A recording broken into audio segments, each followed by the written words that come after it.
Hi to all, मैं हूं doctor अर्चना मोना और आज मैं आपसे बात करना चाहती हूं लैप्रोस्कोपी, दूरबीन का ऑपरेशन या लेज़र वाला ऑपरेशन के बारे में। तो अभी बहुत ज़्यादा रिसेंटली हमारे पास जो पेशेंट्स आते हैं वो मैक्सिमम लोग लैप्रोस्कोपी का ऑपरेशन ही डिमांड करते हैं और मेरे हिसाब से वो अच्छा भी है, क्योंकि लैप्रोस्कोपी के कुछ फ़ायदे होते हैं जो आपको ओपन सर्जरीज में नहीं मिलते हैं। सबसे पहला जो लैप्रोस्कोपी का ऑपरेशन होता है वो दूरबीन के द्वारा किया जाता है, जो बहुत ही थिन दूरबीन होती हैं, जो 10 mm और 5 mm की दूरबीन होती है। अगर हम उसको पेट में डालते हैं तो वो जो आपको जो होल होता है उसमें सिर्फ एक होल होता है, और जब आप वापस उसको निकालते हो तो जो ऊपर की स्किन होती है बस उस पर एक सूचर या दो सूचर्स लिए जाते हैं। तो पूरा पेट काटने की जरूरत नहीं होती है, जो कि आपका ओपन सर्जरीज में ऐसा होता है।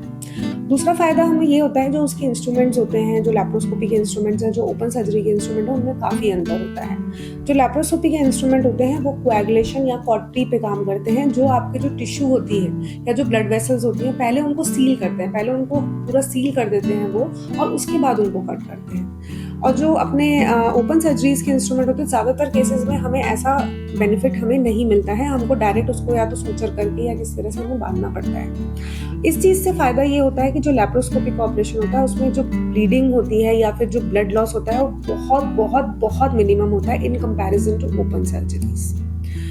तीसरा फायदा मैं आपको ये बताऊं तो ये होता है कि जो आपका जो पेशेंट का जो रिकवरी होती है आप कोई भी ऑपरेशन के बाद में, जो आपका जब एक दूरबीन के द्वारा से ऑपरेशन किया जाता है और जब आपका ओपन सर्जरी से ऑपरेशन किया जाता है, तो दूरबीन के ऑपरेशन में जो रिकवरी होती है बहुत ज़्यादा फास्ट होती है। उसका रीज़न ये होता है क्योंकि पेट पे कोई टांका चीरा नहीं आया है, क्योंकि ब्लड लॉस मिनिमम हुआ है, आपके जो सेल्स हैं उनको रिकवर बहुत जल्दी हो जाता है। जिसकी और जो ओपन सर्जरीज होते हैं उसमें पूरा चीरा आता है, उसमें नीचे से ऊपर तक आपको एब्डोमिनल वॉल काटनी पड़ती है और फिर वापस उसको सिलना भी पड़ता है, तो उसमें जो स्टिचेस आते हैं वो बहुत ज़्यादा मेजर अमाउंट में आता है, और जो लैप्रोस्कोपी का ऑपरेशन होता है वो बहुत ही कम स्टिचेस में आते हैं। अगर हमारे पास पेशेंट जो फॉलोअप के लिए आते हैं, अगर मैं एक पेशेंट का ओपन सर्जरी करती हूँ या फिर एक पेशेंट का लैप्रोस्कोपी करती हूँ, तो और जब वो फॉलोअप में मेरे पास आफ्टर 8 to 10 डेज आते हैं, तो लैप्रोस्कोपी वाले पेशेंट बहुत खुश होते हैं, उनको बहुत ज़्यादा अच्छा फीलिंग आती है, they feel more energetic and they are more healthy. So laparoscopic operation is the leading the recent trend we have to go for. It is for the better recovery of the patient. Thank you all.